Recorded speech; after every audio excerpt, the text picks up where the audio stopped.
சரி, உங்க பார்வை என்ன இதுல? இல்லை இதில் அரண் குணசேகரன் சொன்னது போலவே பெண்கள் ஓட்டு ரொம்ப முக்கியமானது. ஏன்னா அங்கே வந்து கிட்டத்தட்ட 50% வாக்குகள் பெண்கள் வாக்குகள்.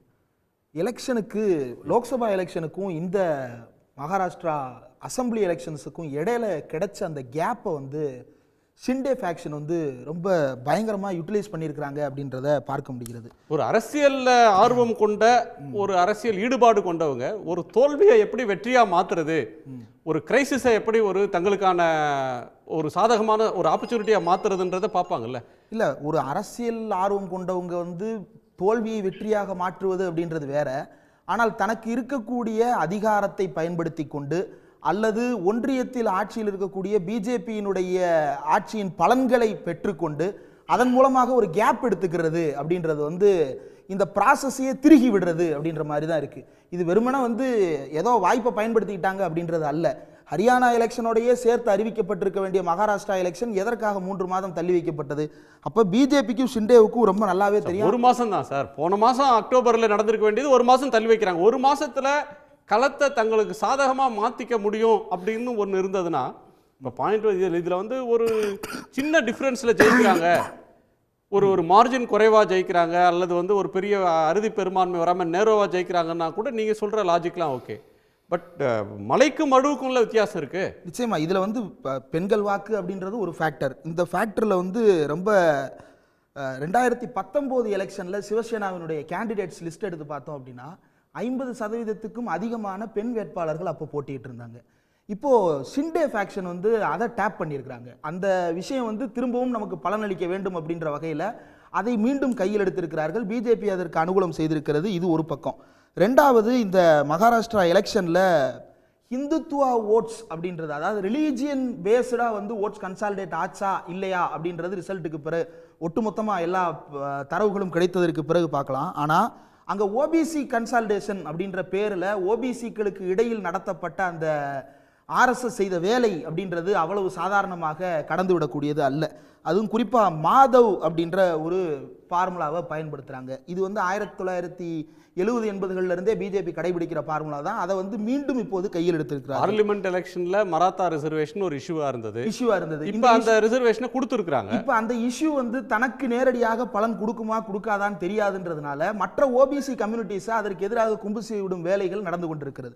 மாலி, தாங்கர், வஞ்சாரி அப்படின்ற 3 ஓபிசி கம்யூனிட்டிஸை வந்து கிட்டத்தட்ட இந்த 3 கம்யூனிட்டிஸும் சேர்ந்தா 130 to 140 இடங்களில் அவங்க டெசிசிவான ஓட் ஷேரை வந்து தீர்மானிக்கக்கூடிய இடங்களில் இந்த 3 கம்யூனிட்டிஸும் இருக்கிறாங்க. இந்த 3 கம்யூனிட்டிஸின் மத்தியிலையும் ஆர்எஸ்எஸும் ஏபிவிபி போன்ற அமைப்புகளும் நேரடியாக போய் களத்துக்குள்ள மராட்டா ரிசர்வேஷனை பற்றியும் அங்கு இருக்கக்கூடிய மற்ற ஓபிசி கம்யூனிட்டிஸ் வஞ்சிக்கப்படுகிறது என்கின்ற கோணத்திலும் தொடர்ந்து பிரச்சாரம் செய்திருக்கிறார்கள். இதை யாரும் மறுக்க முடியாது. இதை வெளியிலிருந்து பார்க்கும் பொழுது என்ன தெரியும் அப்படின்னா, இதுல என்ன தப்பு இருக்கு, ஒரு கம்யூனிட்டிட்ட போய் இந்த கம்யூனிட்டியினுடைய ஓட்டை கேட்கறாங்க அப்படின்றது மாதிரி தெரியலாம். ஆனா அந்த கம்யூனிட்டியினுடைய ஓட்டை வந்து இவர்கள் பெறும் பொழுது அந்த கம்யூனிட்டியை யாருக்கு எதிராக திருப்புகிறார்கள், அது சமூக தளத்தில் என்ன தாக்கத்தை ஏற்படுத்துகிறது அப்படின்றத அனலைஸ் பண்ணணும்னு நினைக்கிறேன். அந்த தாக்கம் தான் பிஜேபி ஏற்படுத்தி இருக்கக்கூடிய ரொம்ப முக்கியமான ஒரு சீரழிவு வேலை. ரெண்டாவது, அங்க வந்து பிரச்சாரம் செய்யும் பொழுது முக்கியமான சில முழக்கங்களை முன் வச்சிருக்கிறாங்க. ஒருவேளை இந்த எலெக்ஷன்ல இது வந்து பெரிய அளவுக்கு எடுபடலை, இதை தாண்டி வந்து மற்ற இதெல்லாமே வந்து ஒரு பெரிய தாக்கத்தை ஏற்படுத்தி இருக்கிறது என்று எடுத்துக்கொண்டாலும் கூட இப்ப ஜெயிச்சுட்டாங்க.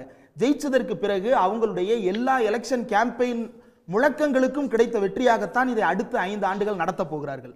அப்போ பட்டேங்கே தோ கட்டேங்கே அப்படின்னு அவர் யோகி ஆதித்யநாத்தும் அமித்ஷாவும் பேசினதா இருக்கட்டும், ஏக் ஹே தோ சேஃப் ஹே அப்படின்னு சொல்லிட்டு மாதவ் அப்படின்ற அந்த 3 கம்யூனிட்டிஸை அப்பீஸ் பண்றதுக்காக மோடி பேசினதா இருக்கட்டும், இதுவெல்லாம் அடுத்த 5 ஆண்டுகளில் சமூக தளத்தில் ஏற்படுத்த போற மாற்றங்கள் வந்து ரொம்ப மோசமானது.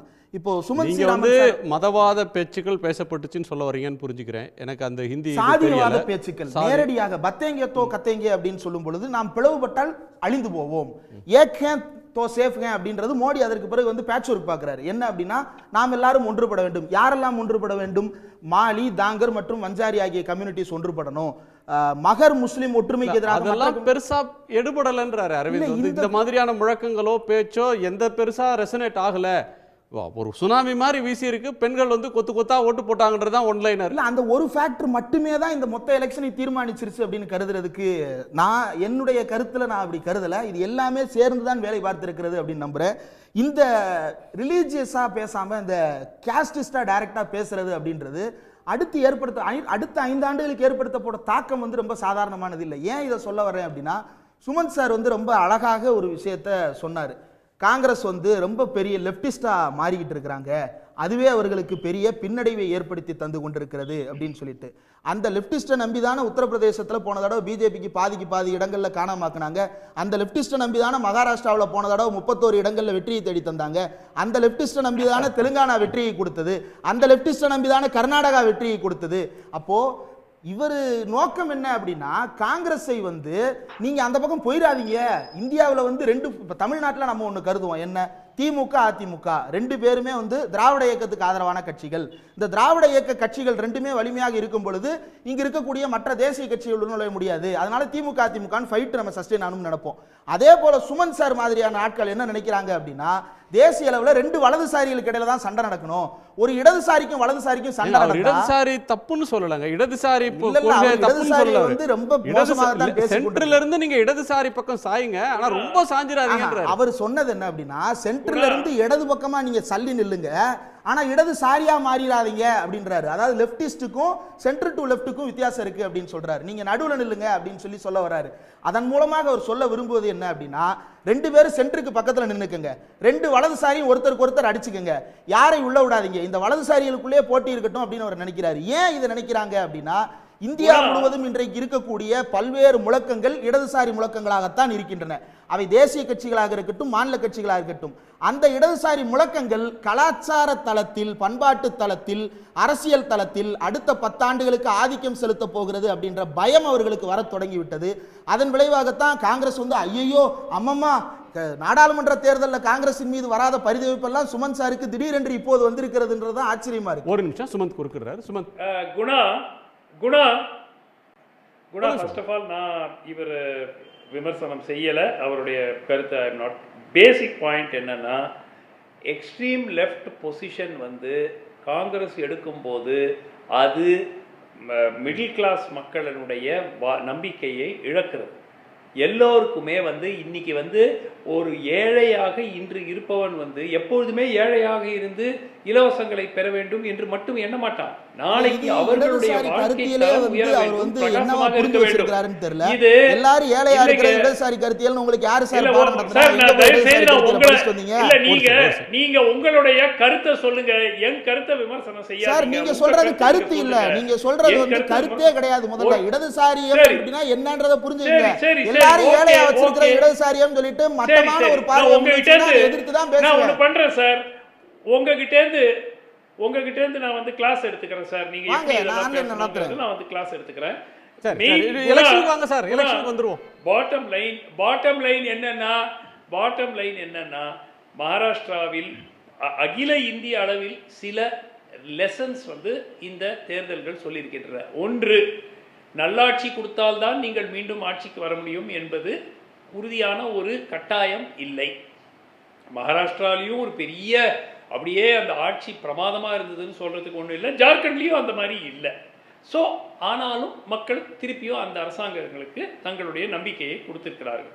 ரெண்டாவது, ஊழல் என்பது பிரச்சனையே கிடையாது. 30,000 கோடியை சாப்பிட்டார் அஜித் பவார்னு யார் சொன்னது? தேவேந்திர ஃபட்னவிஸும் பிரதமர் மோடி கேம்பெயின் ஸ்பீச்லேயே அடித்தார். அஜித் பவார் என்சிபி சரத்பவாரோட கூட ஒருங்கிணைந்து இருந்தபோது 30,000 கோடி என்று சொல்லி அவர் மீது குற்றச்சாட்டு வைத்தவர் யாரு? நரேந்திர மோடி, தேவேந்திர ஃபட்னவிஸ். இன்னைக்கு கைகோர்த்துட்டு உட்கார்ந்துருக்கிறாங்க. ஸோ ஊழல் என்பது ஒரு பெரிய ஒரு ஃபேக்டராக மக்கள் வந்து பார்க்கவில்லை. அது ஜார்க்கண்ட்லேயும் பல்வேறு குற்றச்சாட்டுகள் இருக்கு. ஹேமந்த் சோரன் மட்டுமல்ல, அவருடைய அரசாங்கத்தில் இருக்கக்கூடிய அமைச்சர்கள் மீது எல்லாமே இருக்கு.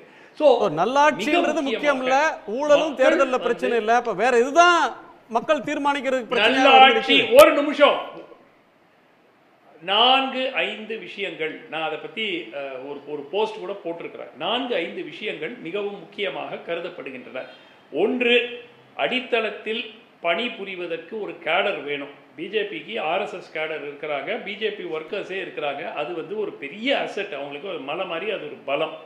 ரெண்டாவது பணம் இருக்க வேண்டும். பணம் இல்லாமல் இன்னைக்கு தேர்தலில் you are no longer competitive, அதனால அதுவும் போயிடுச்சு. மூன்றாவது மீடியா நேரேட்டிவை செட் பண்ணுறதுக்கு உங்களுக்கு முடியணும். ஒவ்வொரு மாநிலத்திலும் சரி தேசிய அளவிலும் சரி மீடியா வந்து உங்கள் கண்ட்ரோலில் இருக்கணும்.